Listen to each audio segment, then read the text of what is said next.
ಎಲ್ಲರಿಗೂ ನಮಸ್ಕಾರ. Welcome back to my channel. ನಾನು ನಿಮ್ಮ ಪ್ರೀತಿಯ ಭವ್ಯ. ಎಲ್ಲರೂ ಹೇಗಿದ್ದೀರಾ? ಎಲ್ಲರೂ ಚೆನ್ನಾಗಿದ್ದೀರಾ ಅಂತ ಅಂದ್ಕೊಳ್ತಾ ಇದ್ದೀನಿ. ನಾನು ಕೂಡ ತುಂಬಾ ಚೆನ್ನಾಗಿದ್ದೀನಿ. 2 ದಿನದ ಒಂದು ವಿಡಿಯೋನ ನಾನು ನಿಮ್ಗಳ ಜೊತೆ ಶೇರ್ ಮಾಡ್ಕೊಳ್ತಾ ಇದ್ದೀನಿ ಒಂದೇ ವಿಡಿಯೋದಲ್ಲಿ. ಸೊ ಇವತ್ತು ನನ್ನ ಮಗಳದ್ದು ಬರ್ತ್ಡೇ ಇತ್ತು. ಸೊ ನಮ್ಮನೆಯವ್ರು ಕಾಲ್ ಮಾಡಿ ಬಟ್ಟೆ ತೊಗೊಂಬ ಅಂತ ಹೇಳಿದ್ರು. ಸೊ ಇವಾಗ ನಮ್ಮ ಅಪ್ಪನ ಜೊತೆ ಬಟ್ಟೆ ತೊಗೊಬರೋದಕ್ಕೆ ಅಂತ ಹೋಗ್ತಾ ಇದ್ದೀನಿ. ನಾನು ಆಗಲೇ ಹೇಳ್ದಂಗೆ ಇವತ್ತಿಂದ ಮತ್ತು ನಾಳೆದು 2 ದಿನದ ವಿಡಿಯೋನ ನಾನು ಈ ಒಂದು ವಿಡಿಯೋದಲ್ಲಿ ಶೇರ್ ಮಾಡ್ಕೊಳ್ತಾ ಇದ್ದೀನಿ.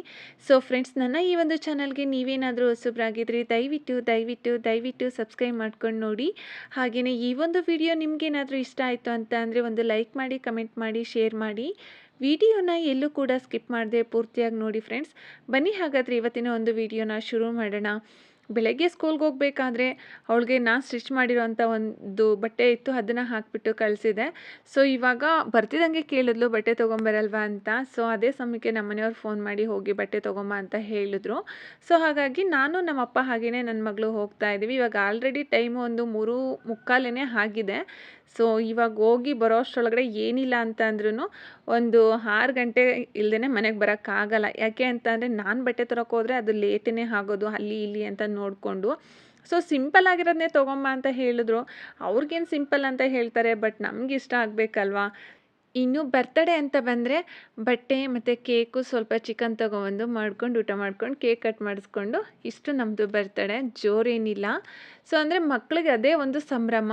ಸೊ ನಾವೆಲ್ಲ ಚಿಕ್ಕವರಾಗಿದ್ದಾಗಲಿಂದನೂ ಬರ್ತಡೇ ಅಂತ ಒಂದು ದಿನನೂ ಮಾಡ್ಕೊಂಡಿಲ್ಲ. ಸೊ ಇವಾಗ್ಲೂ ಮಾಡ್ಕೊಳ್ತಿಲ್ಲ, ಇನ್ನು ಮುಂದೆನೂ ಮಾಡ್ಕೊಳ್ಳೋದಿಲ್ಲ ನಾನು. ಸೊ ಹಾಗಾಗಿ ಇನ್ನು ನಮಗಂತೂ ಮಾಡ್ಕೊಂಡಿಲ್ಲ, ಮಕ್ಳಿಗಾದ್ರೂ ಒಂದು ಸೆಲೆಬ್ರೇಷನ್ ಇರಲಿ ಅಂತ ಹೇಳ್ಬಿಟ್ಟು ಇಬ್ಬರು ಮಕ್ಳಿಗೂ ಕೂಡ ಮಾಡ್ತೀವಿ. ಇನ್ನು ಜೋರೇನಿಲ್ಲ, ಸಿಂಪಲ್ಲೇನೆ. ಸೊ ಮಕ್ಕಳಿಗೆ ಒಂದು ಸಂಭ್ರಮ. ಸೊ ಆ ಸಂಭ್ರಮನೇ ಜೋರು ನಮಗೆ. ಇನ್ನು ಅಂಗಡಿಗೆ ಬಂದ್ವಿ. ಅಂಗಡಿಗೆ ಬಂದರೆ ಫುಲ್ ಅಂಗಡಿ ಒಳಗಡೆ ಎಲ್ಲ ಅವಳದೇ ಒಡ್ಡಾಟ ಇತ್ತು. ಇನ್ನು ಇಲ್ಲಿ ನಮಗೆ ಬೇಕಾಗಿರೋವಂಥ ಬಟ್ಟೆಗಳು ಸಿಗಲಿಲ್ಲ. ಸೊ ಬೇರೆ ಒಂದೆರಡು ಅಂಗಡಿಗಳಲ್ಲಿ ನೋಡಿಕೊಂಡು ತೊಗೊಂಡು ಬಂದೆ. ಸೊ ಅದು ಸ್ವಲ್ಪ ಕಾಸ್ಟ್ ಜಾಸ್ತಿ ಆಯಿತು ಅಂತ ಹೇಳಿದ್ರು ನಮ್ಮ ಮನೆಯವರು. ಆದರೂ ಪರವಾಗಿಲ್ಲ, ಬಟ್ಟೆ ಚೆನ್ನಾಗಿತ್ತು ಮತ್ತು ನನಗೆ ಇಷ್ಟ ಆಯಿತು. ಸೊ ಹಾಗಾಗಿ ಅದನ್ನು ತೊಗೊಂಡು ಬಂದೆ.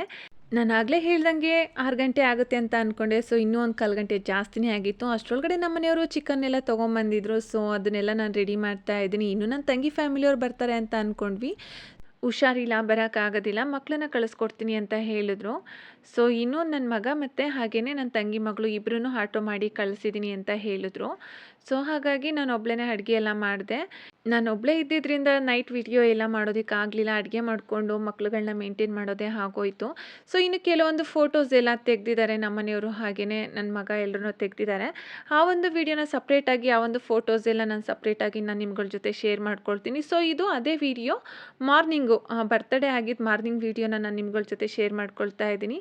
ಇನ್ನು ಸ್ಕೂಲ್ಗೆ ಟೈಮ್ ಆಗುತ್ತೆ ಅಂತ ಈ ಸಲ ನನ್ನ ತಂಗಿ ಮಗಳನ್ನೂ ಸ್ಕೂಲ್ಗೆ ಹಾಕಿದ್ದಾರೆ. ಸೊ ನನ್ನ ಮಗ ಮತ್ತು ನನ್ನ ತಂಗಿ ಮಗಳು ಒಂದೇ ಸ್ಕೂಲ್ಗೆ ಹೋಗ್ತಾ ಇರೋದು. ಸೊ ಹಾಗಾಗಿ ನಮ್ಮ ಮನೆಯವರು ಬಿಟ್ಟು ಬರೋದಕ್ಕೆ ಅಂತ ಹೋಗ್ತಾ ಇದ್ದಾರೆ. ಅದರಲ್ಲಿ ನನ್ನ ಮಗಳು ಅಳ್ತಾ ಇದ್ದಾಳೆ, ನಾನು ಹೋಗ್ತೀನಿ ಅಂತ ಅವ್ರನ್ನ ಬಿಟ್ಟು ಬರೋದಕ್ಕೆ. ಇನ್ನು ನನ್ನ ಮಗನಿಗೆ ತಿಂಡಿನ ಇಲ್ಲೇ ಮಾಡಿಬಿಟ್ಟು ಬಾಕ್ಸ್ಗೆ ಹಾಕ್ಕೊಟ್ಟಿದ್ದೀನಿ. ಇನ್ನು ತಿಂಡಿನೂ ಇಲ್ಲೇ ತಿಂದಿದ್ದಾನೆ. ಇನ್ನು ನನ್ನ ತಂಗಿ ಮಗಳು ಸ್ವಲ್ಪ ರೊಟ್ಟಿನ ತಿಂದಳು. ಸೊ ಇನ್ನೂ ಅಲ್ಲಿ ತಿನ್ಸೋದಕ್ಕೆ ಲೇಟ್ ಆಗುತ್ತೆ ಅಂತ ಹೇಳ್ಬಿಟ್ಟು ಬೇಗನೆ ಕರ್ಕೊಂಡು ಹೋಗ್ತಾ ಇದ್ದಾರೆ. ಅದರಲ್ಲೂ ಸ್ವಲ್ಪ ಹಠ ಮಾಡ್ತಾ ಇದ್ಲು. ಸೊ ಮಕ್ಕಳಲ್ವಾ, ಹಠ ಮಾಡೇ ಮಾಡ್ತಾರೆ. ಇನ್ನು ಬರ್ತಡೇ ಗುಂಗಲ್ಲೇ ಇರ್ತಾರಲ್ವಾ. ಸೊ ಇನ್ನು ಅವಳ ಬರ್ತಡೇಗೆ ಇವಳು ಹೋದ್ಲು ಅಂತ ಅಂದರೆ ಇವಳು ಕೂಡ ಅಷ್ಟೇ ಬರೋದಕ್ಕೆ ಅಳ್ತಾಳೆ. ಇವತ್ತು ಇನ್ನೊಂದು ಏನಪ್ಪ ಅಂತ ಅಂದರೆ ನನ್ನ ಮಗಳಿಗೆ ಇವತ್ತು ಸ್ಕೂಲ್ಗೆ ಹೋಗೋ ಮೂಡೇ ಇಲ್ಲ. ಸೊ ಅಣ್ಣ ಮತ್ತು ಅಕ್ಕ ಇಬ್ಬರೂ ಬಂದು ಹೋಗಿದ್ದು, ಮತ್ತು ನಿನ್ನೆ ಎಲ್ಲ ಬರ್ತಡೇ ಆಗಿದ್ದು, ಕೇಕ್ ತಿಂದಿದ್ದು, ಮತ್ತು ಇನ್ನು ಸ್ವಲ್ಪ ಕೇಕ್ ಇದ್ದಿದ್ದು. ಅದು ಅಲ್ಲದೆ ಅವಳ ಫ್ರೆಂಡ್ ಧನ್ವಿಗೆ ಹುಷಾರಿಲ್ದಿರೋದ್ರಿಂದ ನನಗೂ ಹುಷಾರಿಲ್ಲ, ನನ್ನ ಸ್ಕೂಲಿಗೆ ಕಳಿಸ್ಬೇಡಿ ಅಂತ ಹಠ ಮಾಡ್ಕೊಂಡು ಕೂತ್ಕೊಂಡಿದ್ಲು. ಸೊ ಅವಳನ್ನ ಸಮಾಧಾನ ಮಾಡಿ ಅವಳಿಗೆ ತಿಂಡಿ ತಿನ್ನಿಸಿ ಅವಳನ್ನ ಸ್ಕೂಲಿಗೆ ಕಳಿಸಿ ಕೆಲಸ ಎಲ್ಲ ಮುಗಿಸ್ಕೊಂಡು ಕೂತ್ಕೊಂಡ್ರೆ ತುಂಬಾ ಬೇಜಾರಾಗ್ತಾಯಿತ್ತು. ಮನೇಲಿ ಜನ ಇದ್ದು ಹೋದರು ಅಂತ ಅಂದರೆ ಬೇಜಾರಾಗೇ ಆಗುತ್ತೆ ಯಾರಿಗೆ ಆದ್ರೂ ಕೂಡ. ಸೊ ಅಮ್ಮ ಒಂದು ಸೀರೆನ ಕೊಟ್ಟಿದ್ದರು, ಕಾಟನ್ ಸೀರೆ. ಸೊ ನನಗೆ ಕಾಟನ್ ಸೀರೆ ಅಂತಂದರೆ ತುಂಬಾ ಇಷ್ಟ. ಅದು ಅಲ್ಲದೆ ನಾನು ಸಣ್ಣ ಇರೋದ್ರಿಂದ ಕಾಟನ್ ಸೀರೆನ ಹಾಕ್ಕೊಂಡ್ರೆ ತುಂಬ ಲುಕ್ಕಾಗಿ ಕಾಣಿಸುತ್ತೆ. ಸೊ ಹಾಗಾಗಿ ನಾನು ಆದಷ್ಟು ಕಾಟನ್ ಸ್ಯಾರೀಸ್ನೇ ಲೈಕ್ ಮಾಡ್ತೀನಿ. ಅದು ಅಲ್ಲದೆ ಡೈಲಿ ಕೆಲಸ ಮಾಡೋರು ಕಾಟನ್ ಸೀರೆನ ಹಾಕ್ಕೊಂಡು ಕೆಲಸ ಮಾಡೋದಕ್ಕೆ ಆಗೋದಿಲ್ಲ. ಸೊ ಅಮ್ಮನೂ ಕೂಡ ಆ ಕಾಟನ್ ಸೀರೆನ ಹಾಕ್ಕೊಂಡು ಕೆಲಸ ಮಾಡೋಕ್ಕಾಗಲ್ಲ, ನೀನೇ ಸ್ಟಿಚ್ ಮಾಡ್ಕೊ, ನೀನೇ ರವ್ಕೆನ ಹೊಲಿಸ್ಕೊ ಅಂತ ಹೇಳ್ಬಿಟ್ಟು ಅಂದರು. ಸೊ ಇನ್ನು ಹೇಗಿದ್ರು ನನಗೆ ಸ್ಟಿಚ್ ಮಾಡೋಕೆ ಗೊತ್ತಿದೆ ಅಲ್ವಾ. ಸೊ ಹಾಗಾಗಿ ಬ್ಲೌಸ್ನ ನಾನೇ ಸ್ಟಿಚ್ ಮಾಡ್ಕೊಳ್ಳೋಣ ಅಂತ ಹೇಳಿಬಿಟ್ಟು ಸದ್ಯಕ್ಕೆ ಇವಾಗ ಸೈಡ್ ಸ್ಟಿಚ್ ಮಾಡೋದಕ್ಕೆ ಅಂತ ಕಟ್ ಮಾಡ್ತಾ ಇದ್ದೀನಿ. ನಿಜ ಏನಪ್ಪ ಅಂತ ಅಂದರೆ ನಾನು ಸಣ್ಣ ಇರೋದ್ರಿಂದ ಕಾಟನ್ ಸ್ಯಾರಿ ಹಾಕ್ಕೊಂಡ್ರೆ ತುಂಬಾ ಲುಕ್ಕಾಗಿ ಕಾಣಿಸುತ್ತೆ. ಅದು ಅಲ್ಲದೆ ನನಗೆ ಕಾಟನ್ ಸ್ಯಾರಿ ಅಂತ ಅಂದ್ರೂ ಕೂಡ ಇಷ್ಟನೇ. ಸೊ ಹಾಗಾಗಿ ಅಮ್ಮ ಕಾಟನ್ ಸ್ಯಾರಿ ಅಲ್ವಾ, ಅದಕ್ಕೆ ನೀನೇ ಇಟ್ಕೊಂಬಿಡು ಅಂತ ಹೇಳ್ಬಿಟ್ಟು ಕೊಟ್ಟಿದ್ದಾರೆ. ಸೊ ಇನ್ನು ಬ್ಲೌಸನ್ನ ನಾನೇ ಸ್ಟಿಚ್ ಮಾಡ್ಕೋತೀನಿ. ಇನ್ನು ಲೈನಿಂಗ್ ಎಲ್ಲ ಇಲ್ಲ, ಆ ಲೈನಿಂಗು ತೊಗೊಂಬಂದ್ಬಿಟ್ಟು ಸ್ಟಿಚ್ ಮಾಡ್ಕೊತೀನಿ. ಇವತ್ತು ಸದ್ಯಕ್ಕೆ ಸೀರೆ ಸೈಡ್ ಸ್ಟಿಚ್ ಮಾಡೋಣ ಅಂತ ಕಟ್ ಮಾಡಿ ಇಟ್ಕೊತಾ ಇದ್ದೀನಿ. ಇನ್ನು ಬ್ಲೌಸು ಅಂತ ಬಂದರೆ ಯಾವ ಥರ ಸ್ಟಿಚ್ ಮಾಡ್ಕೊಳ್ಳೋದು ಅಂತ ಇನ್ನೂ ಐಡಿಯಾ ಇಲ್ಲ, ನೋಡಿಬಿಟ್ಟು ಸ್ಟಿಚ್ ಮಾಡ್ಕೊಳ್ತೀನಿ. ಸೊ ಇನ್ನೂ ಟೈಮ್ ಆಗುತ್ತೆ. ನನ್ನ ಮಗಳು ಬಂದರೆ ಅವಳಿಗೆ ಊಟ ಎಲ್ಲ ತಿನ್ನಿಸ್ಕೊಂಡು ಮತ್ತೆ ಡ್ಯಾನ್ಸ್ ಕ್ಲಾಸು ಅಂತ ಹೋಗಬೇಕು. ನಿಜವಾಗ್ಲೂ ನಮ್ಮ ಕೈಗೆಲ್ಸ ಗೊತ್ತಿತ್ತು ಅಂತ ಅಂದರೆ ಎಷ್ಟೆಲ್ಲ ಉಪಯೋಗ ಆಗುತ್ತೆ. ನಾವು ಬೇರೆಯವ್ರ ಹತ್ರ ಸೀರೆನ ಸ್ಟಿಚಿಗೆ ಕೊಟ್ವಿ ಅಂತ ಅಂದರೆ 20 ರುಪೀಸ್ 30 ರುಪೀಸ್ ಅಂತ ಹೀಗೆಲ್ಲ ಕೇಳ್ತಾರೆ. ಸೊ ನಮ್ಮ ಮನೆಯಲ್ಲೇ ಮಿಷಿನ್ ಇತ್ತು ಅಂತ ಅಂದರೆ ಜಸ್ಟ್ ಏನು ಹೊಲಿಯೋದು ಬೇಡ, ಸೈಡ್ ಹೊಲ್ಕೊಳ್ಳೋದು, ಹರಿದಿರೋ ಅಂಥ ಬಟ್ಟೆಗಳನ್ನ ಹೊಲ್ಕೊಳ್ಳೋದು, ಇಂಥದ್ರಿಂದನೇ ನಾವು ಎಷ್ಟೋ ದುಡ್ಡನ್ನ ಸೇವ್ ಮಾಡ್ಕೋಬೋದು. ಸೊ ಇವಾಗ ನನಗೂ ಕೂಡ ಅದು ಯೂಸ್ ಆಗ್ತಾ ಇದೆ. ಇನ್ನು ಕೆಲವೊಂದು ಸೀರೆಗಳು ತುಂಬಾ ಕ್ರಾಸ್ ಇರುತ್ತೆ, ಕೆಲವೊಂದು ಸೀರೆಗಳು ಸ್ಟ್ರೈಟ್ ಇರುತ್ತೆ. ಸೊ ಏನಾದರೂ ಕ್ರಾಸ್ ಇದ್ದಂಥ ಸೀರೆಗಳನ್ನ ನಾವು ಸೈಡ್ ಸ್ಟಿಚ್ ಮಾಡೋದಕ್ಕೆ ಹೋದರೆ ಅದು ಸರಿ ಬರ್ತಾನೆ ಇರೋದಿಲ್ಲ. ಸೊ ಆ ಒಂದು ಟೈಮಲ್ಲಿ ಈ ರೀತಿ ಮಾಡಿಕೊಂಡ್ರೆ ತುಂಬಾ ಉಪಯೋಗ ಆಗುತ್ತೆ. ಸೊ ನಮ್ಮದು ಯಾವ ಥರ ಕ್ರಾಸ್ ಇದೆ ಸೀರೆ ಅನ್ನೋದನ್ನು ನೋಡಿಕೊಂಡು ನಾವು ಒಂದು ಎಳೆ ದಾರನ ತೊಗೊಂಡು, ನೀವಿಲ್ಲಿ ನೋಡ್ತಾ ಇರ್ಬೋದು ಯಾವ ಥರ ಅಂತ. ಸೊ ಆ ಥರ ನಾವು ಹಿಡಿದು ಆ ದಾರ ಕಟ್ಟಾಗದೇ ಇರೋ ಥರ ಎಳೆದ್ಬಿಟ್ಟು ನಾವು ಸರಿ ಮಾಡ್ಕೋಬೇಕಾಗುತ್ತೆ. ಈ ರೀತಿ ಎಳಿತಾ ಹೋದರೆ ಅದು ಒಂದು ಸ್ಟ್ರೈಟ್ ಲೈನ್ಗೆ ಬರುತ್ತೆ. ಸೊ ನಾವು ಅದನ್ನು ಹೆಂಗೆ ಬೇಕಂಗೆ ಹೇಳಿದ್ವಿ ಅಂತ ಅಂದರೆ ಅರ್ಧಕ್ಕೆ ಕಟ್ಟಾಗಿಬಿಡುತ್ತೆ. ಮತ್ತು ನೆಕ್ಸ್ಟ್ ದಾರನ ತೊಗೊಂಡು ಎಳ್ಕೊಂಡ್ರೆ ನಮಗೆ ಸ್ಟ್ರೈಟ್ ಆಗಿರುವಂಥ ಒಂದು ಲೈನ್ ಅಲ್ಲೇ ಕಾಣಿಸುತ್ತೆ. ನಿಮಗೆ ನಾನು ತೋರಿಸ್ತೀನಿ ಯಾವ ಥರ ಅಂತ. ನಾನು ಲಾಸ್ಟ್ವರೆಗೂ ದಾರ ಕಟ್ಟಾಗದಿರೋ ಥರ ನೋಡಿಕೊಂಡು ಲಾಸ್ಟ್ವರೆಗೂ ಆದಮೇಲೆ ದಾರನ ಕಟ್ ಮಾಡ್ತೀನಿ. ಸೊ ಇವಾಗ ನಾನು ನಿಮಗೆ ಇಲ್ಲಿ ತೋರಿಸ್ತಾ ಇದ್ದೀನಿ ಯಾವ ಥರ ಲೈನ್ ಬಂದಿದೆ ಅಂತ. ಈ ರೀತಿ ಮಾಡ್ಕೊಂಡ್ವಿ ಅಂತ ಅಂದರೆ ನಮಗೆ ಸೀರೆ ಸ್ಟ್ರೈಟ್ ಕೂಡ ಬರುತ್ತೆ, ಸೈಡ್ ಸ್ಟಿಚ್ ಮಾಡೋದಕ್ಕೂ ಏನೂ ಪ್ರಾಬ್ಲಮ್ ಇರೋದಿಲ್ಲ. ಕೆಲವೊಂದು ಸೀರೆಗಳಲ್ಲಿ ತುಂಬಾ ಕ್ರಾಸ್ ಬಂದುಬಿಡುತ್ತೆ. ಸೊ ಆ ಒಂದು ಟೈಮಲ್ಲಿ ನಾವು ನೋಡಿ ಆ ದಾರನ ಎಳ್ಕೊಂಡು ಸ್ಟ್ರೈಟಾಗಿ ಕಟ್ ಮಾಡ್ಕೋಬೇಕಾಗುತ್ತೆ. ತುಂಬ ಸ್ಟ್ರೈಟ್ ಮಾಡೋಕ್ಕಾಗೋದಿಲ್ಲ. ಸೊ ಸ್ವಲ್ಪ ನಿಯರಾಗಿ ನಮಗೆ ಸ್ಟಿಚ್ ಹಾಕುವಾಗ ಕ್ರಾಸ್ ಆಗದಿರೋ ಥರ, ರೋಪಿಂಗ್ ಬರದೇ ಇರೋ ಥರ, ಕೆಲವೊಂದು ಸೀರೆಗಳು ಸ್ಟಿಚ್ ಹಾಕೋದಕ್ಕೆ ಆಗೋದಿಲ್ಲ, ಆ ಥರ ಆಗಿಬಿಟ್ಟಿರುತ್ತೆ. ಸೊ ಆ ರೀತಿ ಆಗದಿರೋ ಥರ ನಾವು ಒಂದು ಲೆವೆಲಿಗೆ ಕಟ್ ಮಾಡಿಕೊಂಡ್ರೆ ಆಯಿತು. ನೀಟಾಗಿ ಸ್ಟಿಚ್ ಹಾಕ್ಬೋದು, ಯಾವುದೇ ರೀತಿ ಪ್ರಾಬ್ಲಮ್ ಇರೋದಿಲ್ಲ.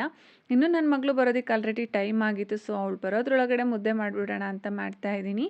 ಇನ್ನು ಅಪ್ಪನೂ ಕೂಡ ಊಟಕ್ಕೆ ಬರ್ತೀನಿ ಅಂತ ಹೇಳಿದರು. ಸೊ ಹಾಗಾಗಿ ನಾನು ಒಬ್ಬಳೇ ಆದರೆ ಏನು ಮುದ್ದೆ ಮಾಡೋದಕ್ಕೆ ಹೋಗೋದಿಲ್ಲ, ಅಪ್ಪ ಬಂದರು ಅಂತ ಅಂದರೆ ಮುದ್ದೆನ ಮಾಡ್ತೀನಿ. ಈ ನಡುವೆ ಹೆಂಗಾಗಿದೆ ಅಂತ ಅಂದರೆ ಮುದ್ದೆ ಮಾಡೋದೇ ಕಡಿಮೆ ಆಗೋಗ್ಬಿಟ್ಟಿದೆ. ಸೊ ಹೀಗೆ ಒಬ್ಳಿಗೆ ಯಾರು ಮಾಡ್ಕೋತಾರೆ ಅಂತ ಅನ್ಸ್ಬಿಡುತ್ತೆ ಒಂದೊಂದು ಟೈಮು. ಹೇಗೆ ಮಾಡ್ತೀವಿ ಅಂತ ಅಂದ್ರೂ ಅದು ಒಂದೋಗಿ ಎರಡಾಗ್ಬಿಡುತ್ತೆ. ನನಗಂತೂ ಮುದ್ದೆನ ತಿನ್ನೋದು ಅಂತಂದರೆ ಇಷ್ಟನೇ, ಆದರೆ ಒಬ್ಳಿಗೆ ಮಾಡ್ಕೋಬೇಕಲ್ಲ ಅಂತ ಮಾಡ್ಕೊಳ್ತಾ ಇರೋದಿಲ್ಲ. ಹೀಗೆ ಅಪ್ಪ ಏನಾದರೂ ಬಂತು ಅಂತ ಅಂದರೆ, ಏನಾದರೂ ಫಂಕ್ಷನ್ ಮಾಡಿದ್ರು ಅಂತ ಅಂದರೆ, ಚಿಕನ್ ಮಾಡಿದ್ರು ಅಂತ ಅಂದರೆ ಮುದ್ದೆನ ಮಾಡ್ತೀನಿ. ಇತ್ತೀಚೆಗೆ ಗೊಂಬೆನೂ ಕೂಡ ಮುದ್ದೆ ತಿನ್ನೋದಕ್ಕೆ ಸ್ವಲ್ಪ ಇಷ್ಟಪಡ್ತಾಳೆ. ಸೊ ಅಂದರೆ ಅವಳಿಗೆ ಇನ್ನು ನುಂಗಕ್ಕೆ ಬರೋದಿಲ್ಲ, ಹಾಗೆ ಹೊಕ್ಕೊಂಡು ತಿಂದುಬಿಡ್ತಾಳೆ. ಸೊ ಇನ್ನು ಗೊಂಬೆ ಬರೋ ಟೈಮ್ ಆಯಿತು. ಮುದ್ದೆನ ಮಾಡಿಟ್ಟು ನಾನು ಸ್ವಲ್ಪ ಒಂದು ಬ್ಲೌಸು ನಾನು ಸ್ಟಿಚ್ ಮಾಡಿದೆ. ಅದು ಹೆಮ್ಮಿಂಗ್ ಮಾಡಿರಲಿಲ್ಲ, ತುಂಬ ದಿನದಿಂದ ಹಂಗೆ ಇಟ್ಟಿದ್ದೆ. ಸೊ ಅದು ಇದು ಅಂತ ಹೇಳಿ ಕೆಲಸಗಳ ಮಧ್ಯೆ ಆದರೂ ಮರ್ತೇ ಹೋಗ್ಬಿಟ್ಟಿತ್ತು ಹೆಮ್ಮಿಂಗ್ ಮಾಡಬೇಕು ಅನ್ನೋದು. ಸೊ ಇವಾಗ ನಾನು ಅದನ್ನು ಹೆಮ್ಮಿಂಗ್ ಮಾಡ್ಕೊಳ್ತಾ ಇದ್ದೀನಿ. ಹಾಗೆಯೇ ನಂದೊಂದು ಡ್ರೆಸ್ ಕೂಡ ಸ್ಟಿಚ್ ಮಾಡಿದ್ದೆ. ಹಾಗೆ ನನ್ನ ಮಗಳಿಗೆ ಒಂದು ಟಾಪ್ ಕೂಡ ಸ್ಟಿಚ್ ಮಾಡಿದ್ದೆ. ಸೊ ಅದನ್ನು ಕೂಡ ಸ್ವಲ್ಪ ನಾನು ಕರೆಕ್ಟು ಫಿಟ್ಟಿಂಗಿಗೆ ಸ್ಟಿಚ್ ಮಾಡಿದ್ದೆ. ಸೊ ಅದನ್ನು ಬಿಚ್ಚಿ ಸ್ವಲ್ಪ ಫ್ರೀ ಸೈಜ್ ಮಾಡಬೇಕು. ಇನ್ನು ನಂದು ಸ್ಲೀವು ನಂದು ಪರ್ಫೆಕ್ಟ್ ಅಳತೆ ಯಾವುದೂ ಇರಲಿಲ್ಲ. ಸೊ ಹಾಗಾಗಿ ಮೈ ಅಳತೆಗೆ ಸ್ಟಿಚ್ ಮಾಡ್ಕೊಂಡಿದ್ದೆ. ಆ ಡ್ರೆಸ್ ಒಂದು ಸ್ವಲ್ಪ ಹೆಮ್ಮಿಂಗ್ ಮಾಡೋದಿದೆ. ಇವತ್ತು ಇದೆಲ್ಲ ಚಿಕ್ಕ ಪುಟ್ಟದ ಕೆಲಸಗಳನ್ನೆಲ್ಲ ಫಿನಿಷ್ ಮಾಡಿಕೊಂಡ್ರೆ ಒಂದು ಡ್ರೆಸ್ನ ಕಟ್ ಮಾಡಿದ್ದೀನಿ, ಅದನ್ನು ಸ್ಟಿಚ್ ಮಾಡಬೇಕು. ಇನ್ನು ಅಮ್ಮ ಕೊಟ್ಟಿರೋಂಥ ಸೀರೆ ಅದಕ್ಕೆ ಲೈನಿಂಗ್ ತೊಗೊಂಬಂದು ಬ್ಲೌಸ್ ಸ್ಟಿಚ್ ಮಾಡ್ಕೋಬೇಕು. ಸೊ ಅದಕ್ಕೆ ಈ ಚಿಕ್ಕ ಪುಟ್ಟದನ್ನೆಲ್ಲ ಮುಗಿಸ್ಕೊಬಿಡೋಣ ಅಂತ ಹೇಳಿಬಿಟ್ಟು ಹೆಮ್ಮಿಂಗ್ ಮಾಡ್ಕೊಳ್ತಾ ಇದ್ದೀನಿ. ಹೆಮ್ಮಿಂಗ್ ಅಂತ ಬಂದರೆ ಎಲ್ಲರೂ ಒಂದೇ ಥರ ಮಾಡ್ತಾರೆ ಅಂತ ಅಂದ್ಕೊಂಡಿದ್ದೆ. ಸೊ ಈ ರೀತಿ ಮೆಥಡಲ್ಲೂ ಕೂಡ ಮಾಡ್ತಾರೆ ಅಂತ ನನಗೆ ಗೊತ್ತಿರಲಿಲ್ಲ. ನೀವಿಲ್ಲಿ ನೋಡ್ತಾ ಇರ್ಬೋದು, ನಾನಿಲ್ಲಿ ಹೆಮ್ಮಿಂಗ್ ಮಾಡಿದ್ದೀನಿ, ಬಟ್ ನಾನು ಎಲ್ಲಿ ಹೆಮ್ಮೆ ಮಾಡಿದ್ದೀನಿ ಅನ್ನೋದು ಕೂಡ ಗೊತ್ತಾಗ್ತಾ ಇಲ್ಲ. ಅಷ್ಟು ನೀಟಾಗಿ ಹೆಮ್ಮಿಂಗ್ ಮಾಡೋದನ್ನು ನನಗೆ ಕಲಿಸ್ಕೊಟ್ಟಿದ್ದಾರೆ. ಸೊ ಇನ್ನು ನಾನು ಆಗಲೇ ಹೇಳ್ದಂಗೆ ಬ್ಲೌಸ್ ಸ್ಟಿಚ್ ಮಾಡಿದೆ ಅಂತ ಹೇಳಿದೆ. ಇದೇ ಬ್ಲೌಸು ಬೋಟ್ ನೆಕ್ ಸ್ಟಿಚ್ ಮಾಡ್ಕೊಂಡಿದ್ದೀನಿ. ಇನ್ನು ಗೊಂಬೆ ಬಂದಳು. ಸೊ ಇವಾಗ ಗೊಂಬೆನ ಕರ್ಕೊಂಬಂದು ವಿಡಿಯೋ ಕಂಟಿನ್ಯೂ ಮಾಡ್ತಾ ಇದ್ದೀನಿ. ಮೊದಲೆಲ್ಲ ಆಗಿದ್ರೆ ಹೆಂಗಿತ್ತು ಅಂತ ಅಂದರೆ, ಅವಳಿಗೆ ಊಟ ತಿನ್ನಿಸೋದಕ್ಕೆ, ತಿಂಡಿ ತಿನ್ನಿಸೋದಕ್ಕೆ ಎಷ್ಟು ಕಷ್ಟಪಟ್ಟಿದ್ದೀನಿ ಅಂತ ನನ್ನ ಹಳೆ ವಿಡಿಯೋಗಳಲ್ಲಿ ನೀವು ನೋಡ್ಬೋದು. ಸೊ ತುಂಬ ಅಂದರೆ ತುಂಬಾ ಕಷ್ಟಪಡ್ತಾ ಇದ್ದೆ. ಸೊ ಇವಾಗ್ಲೂ ಕೂಡ ಕಷ್ಟಪಡ್ತಾ ಇದ್ದೀನಿ, ಬಟ್ ಅಷ್ಟಿಲ್ಲ, ಒಂದು 10% ಕಡಿಮೆ ಆಗಿದೆ. ಸೊ ಇನ್ನು ನಾನೊಂದು ಡ್ರೆಸ್ ಹೆಮ್ಮಿಂಗ್ ಮಾಡ್ಕೊಳ್ಳೋದಿದೆ ಅಂತ ಹೇಳಿದೆ. ಇದೇ ಡ್ರೆಸ್ಸು ಕಾಲರ್ ಇಟ್ಟು ಡ್ರೆಸ್ನ ಸ್ಟಿಚ್ ಮಾಡ್ಕೊಂಡಿದ್ದೀನಿ. ಹಾಗೆಯೇ ನನ್ನ ಮಗಳಿಗೂ ಕೂಡ ಒಂದು ಚಿಕ್ಕದಾಗಿ ಪುಟ್ಟದಾಗಿ ಒಂದು ಟಾಪ್ನ ಸ್ಟಿಚ್ ಮಾಡಿದ್ದೀನಿ. ಹೇಗಿದೆ ಅಂತ ಕಮೆಂಟ್ ಸೆಕ್ಷನಲ್ಲಿ ಕಮೆಂಟ್ನ ಮಾಡಿ ನನ್ನ ಮಗಳು ಟಾಪು ಹೇಗಿದೆ ಅಂತ. ನಾನು ಒಂದು ಸೀರೆಯಲ್ಲಿ ಏನೇನೆಲ್ಲ ಸ್ಟಿಚ್ ಮಾಡಿದ್ದೀನಿ ಅನ್ನೋವಂಥದ್ದನ್ನು ನೆಕ್ಸ್ಟ್ ವಿಡಿಯೋದಲ್ಲಿ ತೋರಿಸ್ತೀನಿ. ಹಾಗೆಯೇ ಬಟ್ಟೆನ ವೇಸ್ಟ್ ಮಾಡದೇ ಇರೋ ರೀತಿಯೂ ಕೂಡ ನಾವು ಬಟ್ಟೆನ ಹೇಗೆ ಸ್ಟಿಚ್ ಮಾಡೋದು ಅನ್ನೋವಂಥದ್ದನ್ನು ಕೂಡ ನಾನು ನೆಕ್ಸ್ಟ್ ವಿಡಿಯೋಗಳಲ್ಲಿ ಶೇರ್ ಮಾಡ್ಕೊಳ್ತೀನಿ. ಇನ್ನು ನಾನು ಮತ್ತು ನಮ್ಮಪ್ಪ ಊಟ ಮಾಡಿಬಿಟ್ಟು ನನ್ನ ಮಗಳಿಗೂ ಕೂಡ ಊಟ ಮಾಡಿಸ್ದೆ. ಸೊ ಇವಾಗ ಅವಳನ್ನ ಮಲಗ್ಸೋಣ ಅಂತ ಕರ್ಕೊಂಡು ಹೋಗ್ತಾ ಇದ್ದೀನಿ. ಸೊ ಅವಳಿಗೆ ಆಟ ಆಡೋ ಮೈಂಡಲ್ಲಿದ್ದಾಳೆ. ಮಲಗಿಸ್ಲಿಲ್ಲ ಅಂತ ಅಂದರೆ ಬೇಗನೆ ಮಲಗಿಬಿಡ್ತಾಳೆ. ಒಂದು ಎಷ್ಟೊತ್ತಿಗೆ ಅಂತ ಅಂದರೆ ಒಂದು 7:30 8 ಗಂಟೆಗೆಲ್ಲ ನಿದ್ದೆ ಬಂತು ಅಂದ್ಬಿಡ್ತಾಳೆ. ಸೊ ಹಾಗಾಗಿ ಇವಾಗ ಮಲಗಿಸ್ದೆ ಅಂತ ಅಂದರೆ ನೈಟ್ ಒಂದು ಸ್ವಲ್ಪ ಲೇಟಾಗಿ ಎದ್ಬಿಡ್ತಾಳೆ. ಸೊ ಮಲಗಲ್ಲ ಅಂತ ನೋಡಿ ಹೇಗೆ ನೈಸ್ ಮಾಡ್ತಿದ್ದಾಳೆ ಅಂತ. ಸೊ ಫ್ರೆಂಡ್ಸ್, ಇದಿಷ್ಟು ಇವತ್ತಿನ ಒಂದು ವಿಡಿಯೋ ಆಗಿತ್ತು. ಈ ಒಂದು ವಿಡಿಯೋ ನಿಮಗೆಲ್ಲ ಇಷ್ಟ ಆಗುತ್ತೆ ಅಂತ ಭಾವಿಸ್ತಾ ಇದ್ದೀನಿ. ಫ್ರೆಂಡ್ಸ್, ನನ್ನ ಈ ಒಂದು ಚಾನಲ್ಗೆ ನೀವೇನಾದರೂ ಹೊಸಬ್ರಾಗಿದ್ದರೆ ದಯವಿಟ್ಟು ಸಬ್ಸ್ಕ್ರೈಬ್ ಮಾಡ್ಕೊಂಡು ನೋಡಿ. ಹಾಗೆಯೇ ಈ ಒಂದು ವಿಡಿಯೋ ನಿಮಗೇನಾದರೂ ಇಷ್ಟ ಆಯಿತು ಅಂತ ಅಂದರೆ ಒಂದು ಲೈಕ್ ಮಾಡಿ, ಕಮೆಂಟ್ ಮಾಡಿ, ಶೇರ್ ಮಾಡಿ. ವಿಡಿಯೋನ ಎಲ್ಲೂ ಕೂಡ ಸ್ಕಿಪ್ ಮಾಡದೆ ಪೂರ್ತಿಯಾಗಿ ನೋಡಿ ಫ್ರೆಂಡ್ಸ್. ಧನ್ಯವಾದಗಳು.